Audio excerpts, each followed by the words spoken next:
Bonjour à toutes et à tous et bienvenue dans En coulisses. Le mois dernier, je vous promettais de nous retrouver dans un des lieux magiques de la gastronomie française, le relais Bernard Loiseau. Et bien voilà, nous y sommes. Et nous sommes exactement avec Patrick Bertron, le chef de la maison. Patrick, bonjour. Bonjour Frédéric. Et nous sommes surtout dans les cuisines du relais Bernard Loiseau. Et Patrick va nous faire une recette qu'il a créée juste pour nous. Un cœur de faux filet à Aussay-Charolles, accompagné avec un foie gras de canard laqué de chocolat Abinao avec une réduction de vin. Alors il vous parlera, il y a presque une histoire de bonbons de chocolat là-dessous. Et puis surtout une astuce très intéressante en ce qui concerne la sauce. Mais là, je laisse Patrick vous l'expliquer. Patrick, merci beaucoup. Merci. Je vais donc vous présenter cette recette où c'est vrai que j'ai allié le chocolat, le salé par l'intermédiaire d'un produit qui m'est très cher, c'est-à-dire c'est ce bœuf à Aussay-Charolles. Et également, ce qui est pour moi un peu la gourmandise en cuisine, qui est le foie gras, et que je rapproche par sa texture, son goût, sa richesse, à un bonbon chocolat, l'enrobage qui va venir ensuite dessus. Lui sera réalisé avec eh bien, ce chocolat. J'ai choisi l'Abinao, tout simplement parce qu'il est puissant, mais il est aussi tannique. Alors évidemment, je suis venu renforcer ce côté tannique par une réduction de vin, où ce vin, il ne doit jamais bouillir, simplement fumer légèrement. Donc c'est un rapport de 7 pour 1 où eh bien, il peut se passer vraiment la matinée pour complètement réduire ce vin rouge et obtenir une couleur pourpre, comme on peut le voir, tout simplement parce que ben, vous savez tous qu'on fait un bourguignon, au bout de 3-4 heures de cuisson, la sauce est devenue marron. Là, ça passe beaucoup plus de temps, mais ça reste rouge parce qu'on ne cuit pas les tanins. Et ça nous permet ensuite, eh bien, comme vous le voyez, sur ces petites tablettes de chocolat, d'avoir la couleur. Il n'y a pas de colorant, c'est le vin qui donne ça. On met un tout petit peu de scintillant argent pour amener les traits et souligner le vin qui est ici. Et puis, bah derrière, évidemment, c'est le chocolat. Alors évidemment, important, hein, on fait bien, on respecte et on fait bien les courbes pour avoir le chocolat, pour qu'on puisse bien l'étaler. Et ça nous permet ensuite de faire ces feuilles qui vont venir laquer, comme Frédéric l'a justement évoqué tout à l'heure. Eh bien, ça vient laquer à la fin sur le foie gras. On met cette petite feuille de chocolat et le temps que ça parte en salle, ou le temps qu'on en parle, qu'on regarde, il a fondu. Et là, on peut déguster et on va vraiment trouver ce mariage entre le chocolat et le foie gras, cette richesse, ce goût, cette puissance qui est vraiment mis dans l'assiette. Je viens également pour avoir un jeu de saveurs dans l'assiette.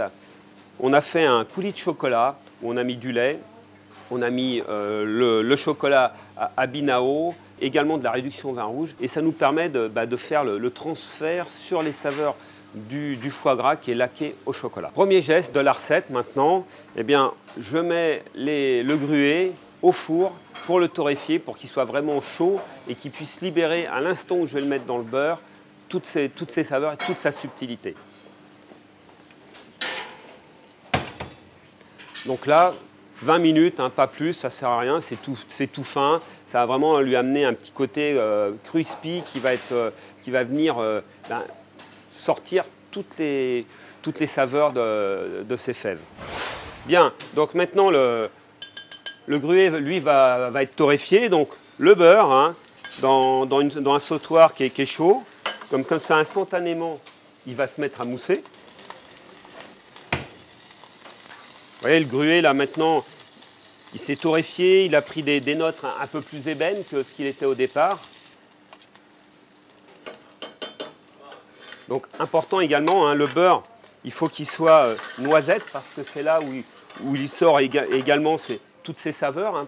Et là, comme on peut voir, en plus du beurre qui était noisette, regardez comment le beurre il est devenu cacao. On a l'impression qu'on est le matin en train de prendre son petit déjeuner là.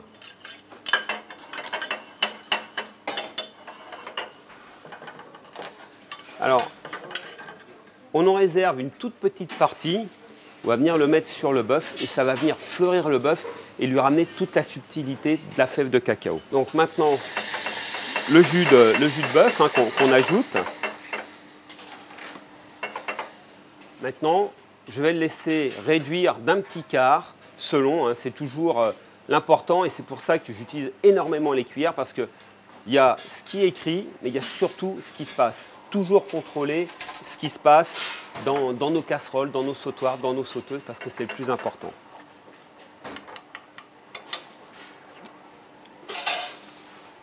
Voilà, donc un tout petit peu d'assaisonnement, du poivre, un peu de sel, parce que même si c'est une recette avec le chocolat, ça reste une recette salée. Si on ne met pas un tout petit peu de sel, et je dirais moi avec le chocolat, je m'aperçois qu'il faut mettre du sel, mais un peu moins que d'habitude. Parce que dans l'imaginaire, quand on goûte, quand on déguste du chocolat, on n'attend pas vraiment un goût très salé. Donc il le faut parce que c'est pour accompagner du bœuf, du foie gras, mais un petit peu moins que d'habitude. Voilà, donc maintenant ça a bouilli. On va le laisser tranquillement comme ça sur le côté. Ça va finir d'infuser. Et là, on passe à la phase cuisson du bœuf et du foie gras. Sur le bœuf, je n'aime pas saisir la viande vraiment avec une croûte instantanée qui se fait tout de suite. Il suffit simplement de le marquer et de le saisir un tout petit peu moins fort. Et là, le temps de repos sera insignifiant. Simplement le temps de dresser l'assiette. Si on le laisse reposer un quart d'heure, 20 minutes, qu'est-ce qui se passe? Le jus, l'exudat, il se retrouve dans l'assiette et vous ne l'avez pas. Or, c'est ce qui est le meilleur, c'est le jus qui sort de la viande. Donc, il faut absolument le cuire rapidement, mais pas trop fort. On le coupe, on l'envoie. Le foie gras, c'est autre chose. Il faut le ferrer très rapidement des deux côtés pour lui donner une petite croûte qui colore instantanément. Et par contre, là aussi, à l'inverse, eh bien, on le cuit dans un four à 130, 140 degrés, pas plus. Tout simplement parce que plus on monte en température, plus les cellules graisseuses vont lâcher du gras et on va avoir un truc tout flagala, tout mou. Or là, on peut avoir du foie gras qui ressemble à du foie de veau. Alors évidemment, sel et poivre.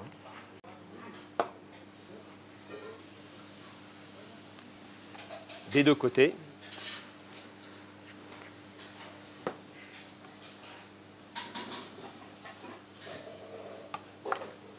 Ensuite, moi je travaille avec de la graisse de canard. C'est une habitude, ça donne un autre petit goût, ça permet quand ça grille d'avoir des saveurs également qui sont un peu moins neutres que si on utilisait une graisse classique. Alors pour le foie gras, là par contre il faut juste une toute petite goutte de graisse parce qu'évidemment lui il va en rendre. Donc on attend qu'on voit la graisse légèrement fumée mais pas plus. Et on met la pièce de viande, on la tourne comme ceci légèrement et on la fait saisir.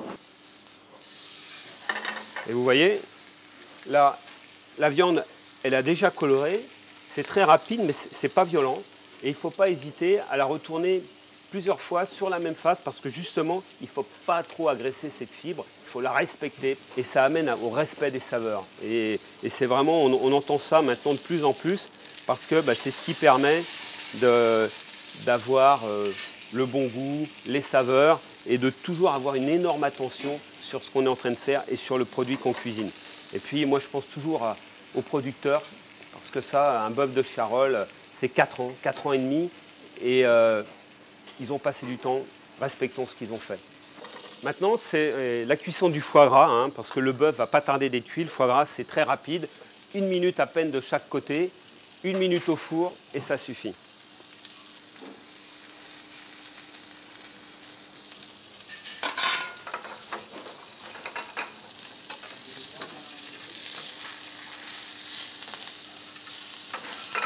Le bœuf ne va pas tarder d'être cuit, voilà. On peut voir, et là il a fini d'être grillé et c'est là en fin de compte l'important, c'est qu'à la fin il soit saisi.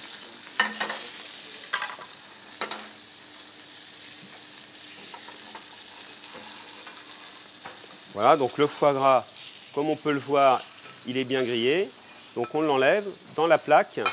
Et maintenant, je vais le passer au four 1 minute. Pendant que le foie gras est en train de finir de cuire, je sors de cuisson le morceau de bœuf que je vais vraiment laisser reposer que le temps de la cuisson du foie gras. Donc le jus, maintenant, il a fini d'infuser. Donc il suffit de vérifier son assaisonnement.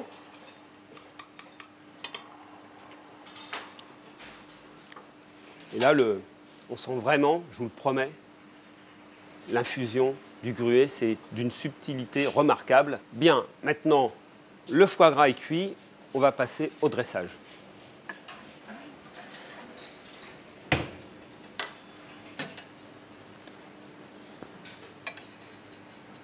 Alors Voilà. comment voit-on, Patrick, si le foie gras est bien cuit?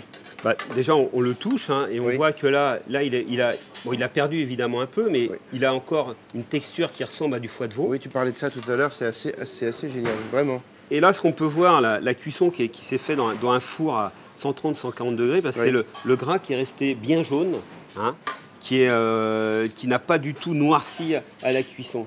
Et ça, c'est important parce que ça permet de garder toute la texture au Tu foie disais gras. 130-140 degrés, c'est ça? Oui, c'est ça. Oui. C'est Alors je te laisse dresser. On va commencer par mettre l'important de cette recette, quand même, le chocolat. J'aime bien faire des jeux de saveurs dans une assiette. J'aime pas que tout soit mélangé. Et c'est pour ça qu'on a fait le coulis de chocolat à part. Et selon son envie, on va venir, en même temps qu'on déguste, le chercher et se le marier comme on veut sur le palais. On peut presque se l'émulsionner avec la sauce au gruet, c'est ça? Exactement. Donc le bœuf. Alors la fibre. Voilà. Tu parlais une expression jolie, tu parlais du grain de la viande, c'est ça? Du grain Oui. de la fibre. Le grain, on le voit là. Hein, on voit vraiment ce passage de la fibre. Et quand on l'a en bouche, c'est que du moelleux, c'est que du jus. Donc le jus de bœuf infusé au gruet. Voilà, comme ceci. Alors, on en met un tout petit peu des deux côtés parce que c'est un jeu subtil et de saveurs entre C'est joli la couleur ambrée là.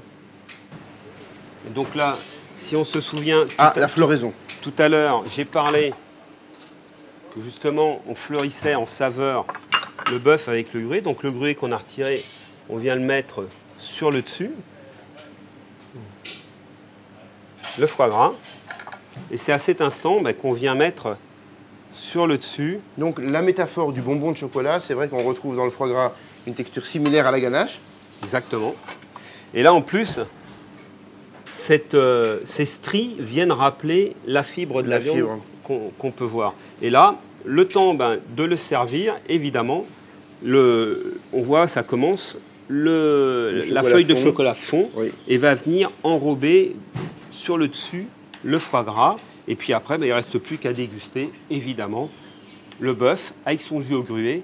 On vient chercher un peu plus de goût chocolat avec ce coulis de chocolat Binao qui est au centre. Et là, eh bien, on a tout ensemble, le jus en dessous, le foie gras et le chocolat.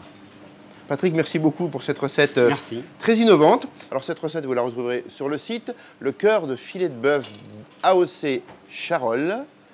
Foie gras de canard juste cuit, une texture foie de veau, nappé avec Abinao. Et pour ma part, je vous retrouve le mois prochain.